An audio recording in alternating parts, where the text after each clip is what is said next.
Welcome back. ನಾವು ಮಾತನಾಡ್ತಾ ಇದ್ವಿ. ನಾನು ಉತ್ಕರ್ಷ್ ಅವರನ್ನ ಆಡ್ ಮಾಡ್ತೀನಿ ಇದಕ್ಕೆ. ನೀವು ಈಗ ಕಾಂಗ್ರೆಸ್ ತೆಗೆದುಕೊಂಡಂತ ಸ್ಟೆಪ್ ಅನ್ನು ವಿಶ್ವಾಸದ್ರೋಹ ಅನ್ನೋ ರೀತಿಯಲ್ಲಿ ಮಾತನಾಡಿದ್ರಿ. ನೀವು ಮಾಡಿದ್ರೆ ಅದು ಚಾಣಾಕ್ಷತೆ, ಅವ್ರು ಮಾಡಿದ್ರೆ ಅದು ವಿಶ್ವಾಸದ್ರೋಹ. ನೀವು ನಿಮಗೆ ಬೇಕಾದವರ ಜೊತೆಗೆ ಮೈತ್ರಿ ಮಾಡಿಕೊಂಡ್ರೆ ಚಾಣಾಕ್ಷತೆ ಆಗುತ್ತೆ. ನೀವು PDP ಜೊತೆಯೂ ಮೈತ್ರಿ ಮಾಡಿಕೊಂಡ ಉದಾಹರಣೆಗಳಿದಾವೆ ಕಾಶ್ಮೀರದಲ್ಲಿ. ಅದು ಚಾಣಾಕ್ಷತೆ, ರಾಜಕೀಯ ಚಾಣಾಕ್ಷತೆ.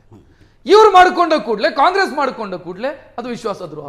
ಕಾಂಗ್ರೆಸ್ ತಪ್ಪು ಮಾಡಿ ಎಲ್ಲೆಲ್ಲಿ ಅಲಯನ್ಸ್ ಮಾಡ್ಕೊಂಡಿದೀವಿ ಅದೆಲ್ಲವೂ ಕೂಡ ಪ್ರೀ ಪೋಲ್ ಅಲಯನ್ಸ್, ಅವಕಾಶವಾದಿಗಳ ಚುನಾವಣೆ ರಿಸಲ್ಟ್ ಬಂದು 2 ದಿವಸಕ್ಕೆ PDP ಜೊತೆಗೆ ನೀವು ಪ್ರೀ ಪೋಲ್ ಅಲಯನ್ಸ್ ಮಾಡ್ಕೊಂಡಿದ್ದೀರಿ.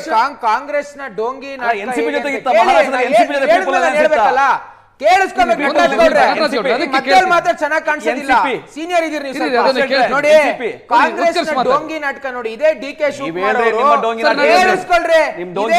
ಶಿವಕುಮಾರ್ ಅವರು ತಮಿಳ್ನಾಡಿಗೆ ಹೋಗಿ ಏನ್ ಹೇಳಿಕೆ ಕೊಟ್ರು? ವಿಜಯ್ ಯಾರು ಎಲೆಕ್ಷನ್ ಗೆಲ್ಲಕ್ಕಾಗತ್ತೆ ನೀವು ಮಾಡಿದಾಗ ಎಲ್ಲ ಕರೆಕ್ಟ್.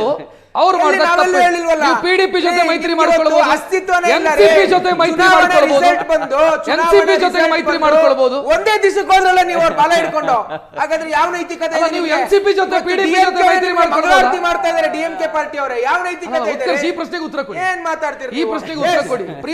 PDP ಜೊತೆಗೆ ಮೈತ್ರಿ ಮಾಡ್ಕೊಳ್ಬಹುದು, NCP ಜೊತೆ ಮೈತ್ರಿ ಮಾಡ್ಕೊಳ್ಬಹುದು. ಅವರು TVK ಜೊತೆಗೆ ಹೋದ್ರೆ ಅವರೇ ಬಂದಿದ್ದ ನಮ್ಮ ಹತ್ರ. ಇವ್ರ ತರ ನಾವು ಹೋಗ್ಲಿಲ್ಲ ಬಾಲ ಹಿಡ್ಕೊಂಡು. ಏನ್ ಮಾತಾಡ್ತೀರಿ ನೀವು? ಅವರೇ ಬಂದಂತ ನಮ್ ಜೊತೆ. ನಾವು ಇವ್ರ ರೀತಿ ಅಸ್ತಿತ್ವ ಇಲ್ಲದೆ ಗೆದ್ದಿರೋ 5 ಸೀಟ್ಗೆ ನ್ಯಾಚುರಲ್ ಕರಪ್ಟ್ ಪಾರ್ಟಿ ಯಾವ ಆಧಾರದ ಮೇಲೆ ಮಾತಾಡ್ತೀರಿ? ಯಾವ ಯೋಗ್ಯತೆ ಇದೆ ಕಾಂಗ್ರೆಸ್ ಅವರಿಗೆ? ಎಷ್ಟು ಜನ ಅಜಿತ್ ಪವಾರ್ ಏನಂದ್ರೆ ಗೊತ್ತಾ? Modi natural corrupt party.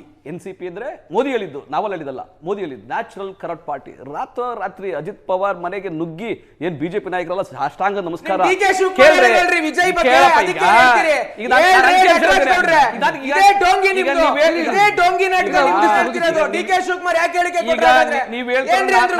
ಮಾಡಿದ್ರೆ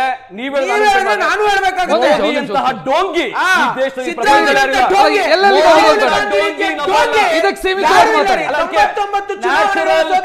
ಪಾರ್ಟಿ ಚುನಾವಣೆ ರಾಹುಲ್ ಗಾಂಧಿ ಅಡ್ವಾಣಿ ಮತ್ತೆ ವಾಜಪೇಯಿ ನಟರಾಜ್ ಗೌಡ್ರೆ ಸಮಯ ನನಗೆ ಕಡಿಮೆ ಇದೆ. ಒಂದು ಕ್ಲಾರಿಫಿಕೇಶನ್, ನಟರಾಜ್ ಗೌಡ್ರೆ ನನಗೆ ಸಮಯ ಕಡಿಮೆ ಇದೆ. ಒಂದು ನಿಮಿಷ ಉತ್ಕರ್ಷ್, ಸಮಯ ಕಡಿಮೆ ಇದೆ. ನನಗೆ ಒಂದು ಕ್ಲಾರಿಫಿಕೇಶನ್ ಬೇಕು. ಅಂದ್ರೆ ನೀವು ಈಗ TVKಯನ್ನು ಬೆಂಬಲಿಸುವ ನಿರ್ಧಾರವನ್ನು ಮಾಡಿದ್ರಿ, ಓಕೆ, ಅದಕ್ಕೆ ನೀವು ಕಾರಣಗಳನ್ನು ಕೊಟ್ರಿ. ಕರೆಕ್ಟ್. ಮೊದಲೇ ಮಾಡಿಕೊಂಡಿದ್ರೆ ಯಾವ ಸಮಸ್ಯೆನೂ ಬರ್ತಿರ್ಲಿಲ್ಲ. I agree. ಎಲೆಕ್ಷನ್ಗೂ ಮೊದಲೇ ಈ ರೀತಿ ಮೈತ್ರಿ ಮಾಡಿಕೊಂಡಿದ್ರೆ ಯಾವ ಪ್ರಾಬ್ಲಮ್ ಬರ್ತಾ ಇರಲಿಲ್ಲ, ನಿಮ್ಮನ್ನ ಪ್ರಶ್ನೆ ಮಾಡ್ತಾ ಇರಲಿಲ್ಲ. ರಾಹುಲ್ ಗಾಂಧಿ ಅವ್ರಿಗೆ ಇಚ್ಛೆ ಇತ್ತು ಅಲ್ಲಿ TVK ಜೊತೆಗೆ ಮೈತ್ರಿ ಮಾಡ್ಕೋಬೇಕು, ಪ್ರೀ ಪೋಲ್ ಅಲೈನ್ಸ್ ಮಾಡ್ಕೋಬೇಕಂತ. ಕೆಲವು ನಾಯಕರು ಅವ್ರ ವಿಚಾರ, ಲೋಕಲ್ ನಾಯಕರುಗಳಿಗೆ ಕೆಲವರಿಗೆ ಒಮ್ಮತ ಇತ್ತು, ಕೆಲವರು ಒಮ್ಮತ ಇರಲಿಲ್ಲ. ಫೈನಲ್ ಕಾಲು ಮಾನ್ಯ ಅಧ್ಯಕ್ಷರು, AICC ಅಧ್ಯಕ್ಷರು ಮತ್ತೆ PCC ಅಧ್ಯಕ್ಷರು ತೀರ್ಮಾನ ತೆಗೆದುಕೊಂಡ್ರು. ಆ ನಿರ್ಧಾರ ತಪ್ಪು ಅಂತೇಳಿ ಅವತ್ತಿಂದ ಇವತ್ತವರೆಗೂ ಕೂಡ ಸ್ಥಳೀಯ ನಾಯಕರು ಹೇಳ್ತಾನೆ ಇದ್ರು. ರಾಹುಲ್ ಗಾಂಧಿ ಹೇಳ್ತಾರೆ. ರಾಹುಲ್ ಗಾಂಧಿ ಅದಕ್ಕೆ ಚುನಾವಣೆ ಪ್ರಚಾರದಲ್ಲಿ ಹೇಳಿದ್ದು ಗೆದ್ದೆತ್ತಿನ ಬಾಳ. ನಾನು ಒಂದೇನ್ ಗೊತ್ತಾ, ಯಾರನ್ನ ನೀವು ಭಯೋತ್ಪಾದಕರು ಅಂದ್ರಿ, PDP-ನ BJP. ಕೇಳಿ, ಮೋದಿಯನ್ನ ಮೋದಿಯವರೇ ಹೇಳಿದ್ದು PDP-ನ ಭಯೋತ್ಪಾದಕ ಅಂತ. ಹಂಗಿರ್ಬೇಕಾದ್ರೆ ಅವ್ರ ಜೊತೆ ಹೋಗಿ ಅಲೈನ್ಸ್ ಮಾಡ್ಕೊಂತೀರಿ. ನ್ಯಾಚುರಲ್ ಕರಪ್ಟ್ ಪಾರ್ಟಿ ಅಂತೀರಿ, ಅದಕ್ಕೆ ಹೋಗಿ ಅಲೈನ್ಸ್ ಮಾಡ್ಕೊತೀರಿ. ಹೊಸ ಹುಡುಗನಿಗೆ ಜನ ಬೆಂಬಲ ಕೊಟ್ಟಿದ್ದಾರೆ, ಅವ್ರಿಗೆ ಗೌರವ ಕೊಡಬೇಕಾದ್ದು, ತಮಿಳಿಗರಿಗೆ ಗೌರವ ಕೊಡಬೇಕಾದ್ದು ಕಾಂಗ್ರೆಸ್ ಪಕ್ಷವಾಗಿ ನಾವು ವೀಕ್ಷಕರಲ್ಲ. ನೀವು ಮೊದಲೇ ಮಾಡ್ಕೊಳ್ಬೇಕಿತ್ತು ಅಂತ. ಮೊದಲೇ ಮಾಡ್ಕೋಬೇಕಿತ್ತು, ಗೌರವ ಕೊಡಬೇಕು. ಕೇಳಿ, ಇವಾಗ ಮಾಡಿದ್ದು ಇಲ್ಲ, ನಿಮ್ಮ ಅಧ್ಯಕ್ಷರು ಮಾತನಾಡಿದ್ದು. I agree. MGR ಅಂತ ಒಬ್ಬ ಅನ್ಕೊಂಡಿದ್ದಾನೆ, ನಮ್ಮ ಅಲಯನ್ಸ್ಗೆ ಅವ್ರು ಗೌರವ ಕೊಡ್ತಿದ್ದಾರೆ, ಮುಂಚೆನೂ ಕೊಡ್ತಾರೆ. ಕೇಳಿ, ನಾನು ಇನ್ನೇನು ಹೇಳ್ತೀನಿ ಅಂದ್ರೆ, ಇದು BJP-ಗೆ ಸಹಿಸಕ್ ಆಗ್ತಾ ಇಲ್ಲ. ತಮಿಳುನಾಡಲ್ಲಿ ತಿರ್ಗಾ ನಾವು ಅಲಯನ್ಸ್ ಅಲ್ಲಿ ಬರ್ತೀವಿ, ನಮ್ಗೆ ಅಧಿಕಾರಕ್ಕಲ್ಲ ರೀ, ಜನಗಳಿಗೆ ಗೌರವ ಕೊಡಬೇಕು ಅಷ್ಟೇ ನಾವ್ ಹೇಳ್ತಾ ಇರೋದು. ಈ ಸಲಹೆ ಸಹಿಸಕ್ ಆಗ್ತಾ ಇಲ್ಲ BJP-ಗೆ, ಸಹಿಸಕ್ ಆಗ್ತಾ ಇಲ್ಲ. ಅದಕ್ಕೆ ಅಧಿಕಾರ ಬೇಡ ಕೊಡಿ, ಸರ್ಕಾರದ ಭಾಗ ಯಾಕಾಗ್ತಿದ್ರಿ? ಕೇಳಿ, ಬಾಹ್ಯ ಬೆಂಬಲ ಕೊಡಿ. ಅವಕಾಶವಾದಿಗಳು ಸ್ಥಾನ ಬೇಕು ಅಂತ ಮಂತ್ರಿ ಸ್ಥಾನ ಬೇಕು ಅಂತ ಒಟ್ಟಿಗೆ ಸೇರಿರೋದು. ಬಾಹ್ಯ ಬೆಂಬಲ ಕೊಡಿ. ಮಂತ್ರಿ ಸ್ಥಾನ ಬೇಕಂತ ಕೇಳಿಲ್ಲ. ಅಧಿಕಾರ ಬೇಡ ಅಂತ ವರದಿ. ನಾವ್ ಹೇಳೋದು ಒಂದೇ, ಕೋಮುವಾದಿಗಳನ್ನ ಆಚೆ ಇಡಬೇಕು, ಅದಕ್ಕಾಗಿ ನಾವು ಅಲೈನ್ಸ್ ಕೊಡ್ತೀವಿ ಅಂತ. ಅಧಿಕಾರ ಅದು ವಿಜಯ ಕೋಮುವಾದಿಗಳೇನ್ರಿ ಕೇಳಬೇಕು ರಕ್ಷತ್ ನೀವು. ಡಿಎಂಕೆ ಕೋಮುವಾದಿಗಳ ಡಿಎಂಕೆ ಕೋಮುವಾದಿಗಳ ರವೀಂದ್ರ ರೇಷ್ಮೆ ಸರ್, ಅಧಿಕಾರಕ್ಕಾಗಿ ಅಲ್ಲ ಇದು, ಅಧಿಕಾರಕ್ಕಾಗಿ ಅಲ್ಲ, ಬಿಜೆಪಿಗೆ ಅಸಹನೆ ಶುರುವಾಗಿದೆ. ರಾಜ್ಯಪಾಲರು ಬಿಜೆಪಿ ಕಚೇರಿ ಒಂದ್ ನಿಮಿಷ ಅವ್ರದ್ದೊಂದು ಕಮೆಂಟ್ ತಗೋಬೇಕು. ರವೀಂದ್ರ ರೇಷ್ಮೆ ಅವರು ಸರ್ ನೈತಿಕತೆ ಇದೆ, ಅಧಿಕಾರಕ್ಕಾಗಿ ಅಲ್ಲ ನಮ್ದು, ಮೋಹನ್ ಭಾಗವತ್ ಆಗ್ಬೇಕು. ಒಂದ್ ನಿಮಿಷ ನಟರಾಜ್ ಗೌಡ್ರೆ, ಅಧಿಕಾರಕ್ಕಾಗಿ ಅಲ್ಲ ನಮ್ದೊಂದು ಕಾಸು. ತಮಿಳರ ಏನು ಅವ್ರು ಕೊಟ್ಟಿರುವಂತ ಜಡ್ಜ್ಮೆಂಟಿಗೋಸ್ಕರ, ಅವ್ರು ಕೊಟ್ಟಿರುವಂತ ತೀರ್ಪಿಗೋಸ್ಕರ ನಾವು ಬೆಂಬಲಿಸಿದೀವಿ. ನೋಡಿ, ಎಲ್ರಿಗೂ ಗೊತ್ತಿತ್ತು AIADMK ಮತ್ತು DMK ಎರಡೂ ಕೂಡ ಎರಡು ರೋಗಿಷ್ಠ ಉದ್ಯಮಗಳ ಥರ ಆಗಿದ್ದು, ಸಿಕ್ ಇಂಡಸ್ಟ್ರಿಗಳ ಥರ. ಇಬ್ಬರದು ಸಮಾನ ರೀತಿಯ ಒಂದು ಸ್ವೇಚ್ಛಾಪೂರಿತ ಭ್ರಷ್ಟಾಚಾರ, ದುರಾಡಳಿತ ಎಲ್ರಿಗೂ ಗೊತ್ತಿತ್ತು. ಇದಂತೂ ಕುಟುಂಬ ರಾಜಕಾರಣ, ಸ್ವಜನ ಪಕ್ಷಪಾತದಲ್ಲಿ ಪೂರ್ತಿ ಮುಳುಗೋಗ್ಬಿಟ್ಟಿತ್ತು DMK. ಅದರಿಂದನೇ ಜನ ಎರಡು ಸಿಕ್ ಇಂಡಸ್ಟ್ರಿಗಳ ಬದಲು ಸ್ಟಾರ್ಟಪ್ ಕೊಡೋಣ ಅಂತ ಒಂದು ಅವಕಾಶ ಕೊಡೋ ಪ್ರಯತ್ನ ಮಾಡಿದರು.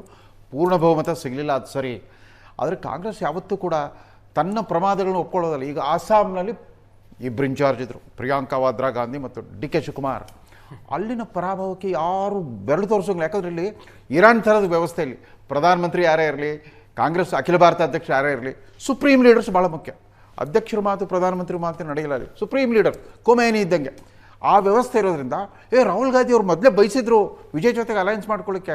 ಹಾಗಾದ್ರೆ ಪಕ್ಷದಲ್ಲಿ ಆಗಲಿಲ್ಲ, ಡಿಫೆನ್ಸ್ ಮಾಡ್ಕೊಳ್ತೀರಾ?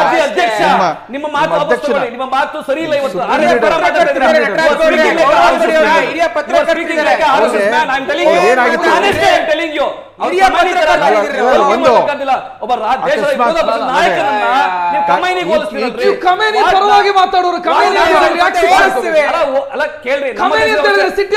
ನಮ್ಮ ದೇಶದ ವ್ಯವಸ್ಥೆ ಬೇರೆ ಇದೆ. ಕಮೇನಿ ಭಯೋತ್ಪಾದಕ, AICC ಮಾಜಿ ಅಧ್ಯಕ್ಷರು, ರಾಹುಲ್ ಗಾಂಧಿ AICC ಮಾಜಿ ಅಧ್ಯಕ್ಷರು.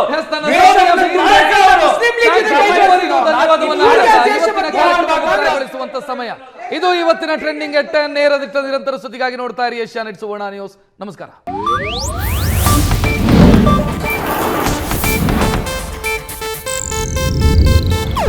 ಇದು ಏಷ್ಯಾನೆಟ್ ನ್ಯೂಸ್ ನೆಟ್ವರ್ಕ್ ಪ್ರಸ್ತುತಿ.